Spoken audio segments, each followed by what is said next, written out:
It's starting. June 6, 1944. Before we get into this topic, I want to have a quick question here. Raise your hand if you know what World War II is. I don't know about it, but I know what it is. Raise your hand if you know what D-Day was. And last but not least, raise your hand if you think that Germany can never win World War II. Oh, wait, no, yeah, I like how this someone Germany. Next. Ryan, who won World War? I have a question about who won World War II because I'm guessing. Okay, I was confused about that question. I'll take questions later. It's June 1944. Germany has conquered most of Europe, including Italy, Italy was an ally, France, Soviet Union, Poland, and is currently air attacking Crete and London. The D-Day landings consisted of Utah, Omaha, Gold, Juno, and Sword, and 2 American landings, 2 British landings, and 1 Canadian landing. Utah and Omaha are the ones we're going to be focusing on. And also shortly on the 101st and the 82nd Airborne Divisions, and just to mention the 6th Airborne Division behind Sword. Utah can be summed up as a big mistake by the Allies. The Allies were supposed to land between Omaha and Little River, but due to winds and weather, a big shift happened and they ended up at least 50 miles off course. But this ended up to be a blessing in disguise because an easy Allied victory at the Utah beach. Now let's focus on Omaha. Omaha is known as Bloody Omaha due to all of the deaths there. Majority of the movies and TV shows you see at D-Day is focused around Omaha due to the sacrifice that was made there. Before we talk about that, we need to talk about a man called Erwin Rommel. Erwin Rommel set up the Atlantic Wall, which was a big defense of the European due to the obvious impending Allied invasion. And he was just brought from the North African campaign, so he was known to be kind of a good friend to Hitler. So he was put in charge, but kind of let him sneak out of line, so he set up something called the Atlantic Wall. The Atlantic Wall consisted of Belgian gates, mines, ramps, and hedgehogs, barbed wires, pillboxes, and concrete bunkers. Belgian gates, mines, and ramps were all meant to stop boats, but due to them coming out low tide, medium tide, there wasn't much to do stop the boat. So what they really did was just provide cover for the Allies. And also, the mines actually did something by falling off and exploding with hitting contact with the ground. The hedgehogs were meant to stop infantry, but turned on the Germans by letting the Allies use them as cover and stayed there. I cannot pronounce anything. Stayed there until most of the Allies made it to the seawall. And before the seawall came walls of barbed wire. The barbed wire was very thick and heavy, so they used something called Bangor torpedo, or Banger for short. And it was like a big stick of dynamite that they would throw into the middle of the barbed wire. Top of that was pillboxes and concrete. Pillboxes were consisted of MG42s, and the concrete bunkers of 88 and 75mm artillery cannons. The vehicles can be really summed up as mostly personnel carrier and some amphibious tanks, but 2 that were very important on D-Day were the Sherman Firefly and the Churchill.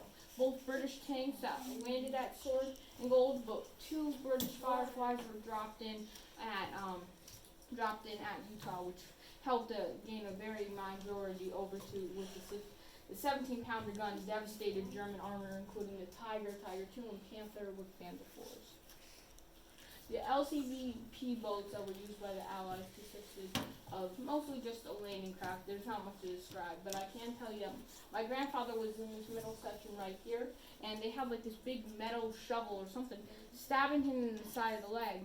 So during the whole time he was being stabbed, about to throw up because he got a 3-course meal before the landings, and he could not swim because he hated the sea and he never wanted to go near it.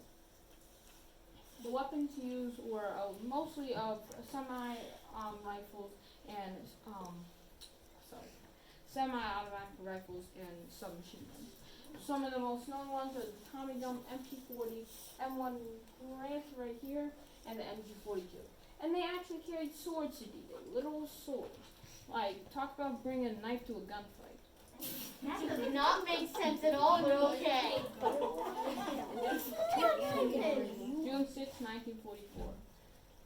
The Germans didn't know they were gonna land until they saw the ships out. And it was kind of hilarious for the Germans that they started firing artillery bombardments before the Allies were even in sight, because that was a complete waste of ammunition, especially at the time. They did not have that much ammunition due to the Soviets actually gaining ground on the Eastern Front. Right after the boats hit, machine gun fire opened up, and all you could see was bullets raining down. Most Allied troops had to jump over the sides of the boats or had to sit in place until the machine gun fire would stop. And due to my grandfather not being able to swim, he would have to puppy paddle up to the beach. And due to him puppy paddling, even though it was a serious moment, all of his comrades, brothers in arms, started laughing at him and called him Puppy Paddle Joe, which was his new nickname all the way until the end of the war. And remember when I talked about the pillboxes? That's where the machine gun fire was coming from, mostly of the pillboxes. After they were actually able to make it to the beach line, as I talked about earlier, the hedgehogs, they used that as cover and sat there until someone would scream at them, if you don't move, you're gonna die.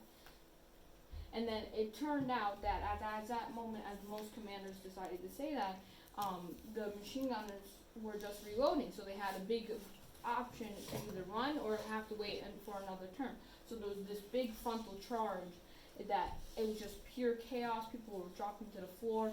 Most people made it to the seawall. Some young lieutenants stayed at the hedgehogs. And on the beach, during the beach, if you were stopped, because a lot of Allied troops were stopped right at the midway through the beach, near the seawall, but still out of the water. So it was just a big mess at that time. And this photo is the best one I could find of the action that was going on. Artillery just started opening fire again, and machine gun fire just started again. Here's a map from a commander's perspective. Most of you, if you know anything about D-Day, you've heard of the big red one. That was Easy Red. My grandfather was Easy Green. He was stuck at this German strong point right here. And due to them not having enough reinforcements, they were going to go to Easy Red and get reinforcements from there. But due to the trench line right here, they had to call in reinforcements from Dog Red. And that took a while due to them having to deal with the victories right here. So it took them a while to stay there, and they actually had a kind of a meal there, because it was breakfast time, and they decided to just have another meal because it's been like an hour since they ate. And even though they had a big meal, they were exhausted, so they just needed something to eat. After the Allied victory at D-Day, it continued to push farther into France, and due to the fact that Germany, during the time of the invasion, Hitler was sleeping. So was Ermal Rommel, because the night of the landing, he gave his wife some new pair of shoes. So there was no idea that this was going to happen. So when it happened and it caught the Nazis completely off guard, the victories at the Normandy, they decided that not to even believe their generals of Allied troops advancing. So that just gave them more victories on top of them. But you can never forget the airborne divisions, the 101st and the 82nd. The 101st 82nd divisions played a major role in taking out radio communication bridges, and there was a tactic called ammo stealing, ironically, and it's where an airborne division troop would go up to a soldier who was sleeping by a campfire, open his bag, take a bunch of ammo, carry it back, and then do that every 10 and 15 minutes. And it somehow, even though so small, it still had most of the ammunition supplies cut off by the infantry. I think I've seen that in a movie. After the Allied victories of Normandy, they pushed out, east. And what happened was that the Soviet Union turned on Germany, and Germany started getting pushed back. Italy was invaded by the Allies, and America, British, and France. And you can see that Soviets were going towards Berlin, so was America, but since they didn't want the Reds capturing Berlin, but luckily they were able to make it. Here is a photo that I wasn't going to include, but I thought that it brought on the terrors of the war.